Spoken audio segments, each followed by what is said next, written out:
How's it going, party people?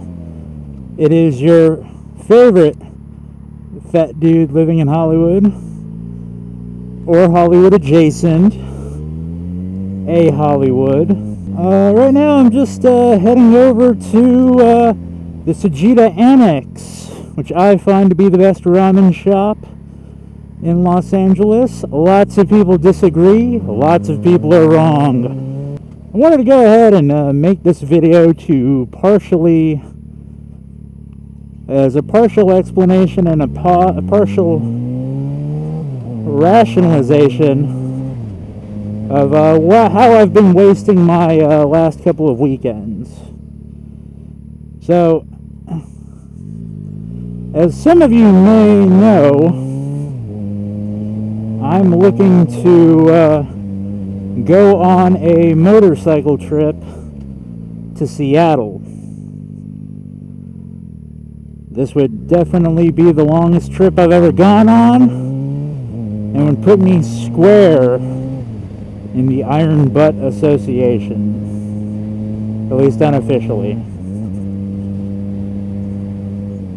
Now, to do this, I'm looking to purchase a new ride. Am I gonna get doored?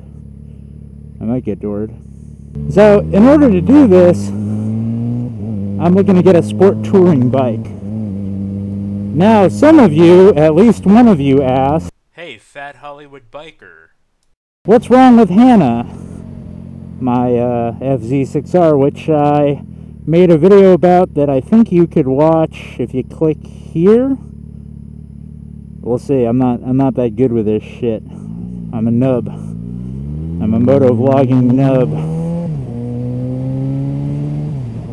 So you may ask, what's wrong with Hannah? Well, there's three factors, 1, 2, 3, that factor in to riding a motorcycle long distances. There's three things you have to consider. First and foremost are the ergonomics of your bike. The situation is, in order to go fast and to corner well, you need leverage over your motorcycle. You need to be able to generate leverage so you can move around, right? The human body does not lend itself to being in this position for extended periods of time. Hannah is not really a super sport. She's a little easier to ride than, say, an R6. It's in-brand cousin. But she's not really well suited to long distance riding, because what happens with me, a lot of the weight isn't placed on my sits bones. It's a little bit on my gooch, and the vibration from the engine makes me go numb after, tens of miles, like let's say 50 miles or so. I can't have a numb gooch for 1,200 miles. It's not going to work out for me. So that's the first factor, is the ergonomics of your motorcycle. Now, having a sport tour, while there is still a kind of a what you would call a heels up body position, that is, the heels of your feet are pointed up toward the sky, as opposed to a cruiser where the heels of your feet are pointed toward the ground. It's still heels up on a sport tour. It's a little bit more relaxed than Hannah here. So that's a positive. The second big factor is maintenance. Now, Hannah has a chain drive. I think I should be able to show a picture here. But if you envision, like a regular old bicycle, you'll get the idea. You have a main spoke driving your engine drives a chain that drives a spoke in the rear. Now, the thing about this is, what you're supposed to do is intermittently lubricate your chain with some kind of film lubricant. That way the chain goes into the sprocket all nice and copacetic, and it doesn't chew up the sprocket or wear out the chain prematurely. Now, this has to be done every 600 miles. Doing this while you're on a trip obviously isn't very fun, as you could very well imagine. And on top of that, Hannah doesn't have a center stand. So I have no way of articulating the chain without a stand. And obviously I can't carry a friggin' motorcycle stand, you know, with me 1,200 miles. It's just not practical. I bet she was cute, but I'll never know. It's not pragmatic. Oh, and on top of all this, you're supposed to re-lubricate the chain after it rains. I'm not sure if all of you are aware of this, but it rains a lot in the Pacific Northeast, which is where I'm planning to go. It's one of the few parts of the country I haven't seen.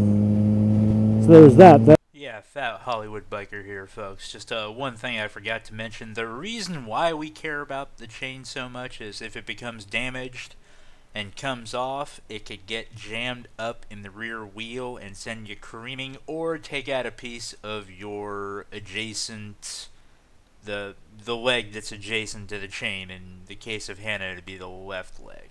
Just wanted to leave that in. The last factor, and I would say it's just as important, is a matter of power, but it's not a matter of power as it pertains to like your flat-out velocity. It's more a function of torque versus engine speed. Now let me explain. Hannah, little bad girl I'm on right now, is a 600cc motorcycle, right? This used to be the biggest kind of motorcycle you could buy, and now it's considered a middleweight. People even consider Hannah to be a starter bike, which I think is interesting because you probably shouldn't be starting on a 475-pound bike. That's how I dropped mine twice. So anyway, what happens when Hannah is at freeway speeds is that the bike is going to be at 7,000 RPM. On top of that, Hannah has a race exhaust because, you know, I wanted to swing my fucking pecker around. What this ultimately means is that this bike is going to be screaming for 1,200 miles, and it's going to get on your last friggin' nerve. You can't have this oral assault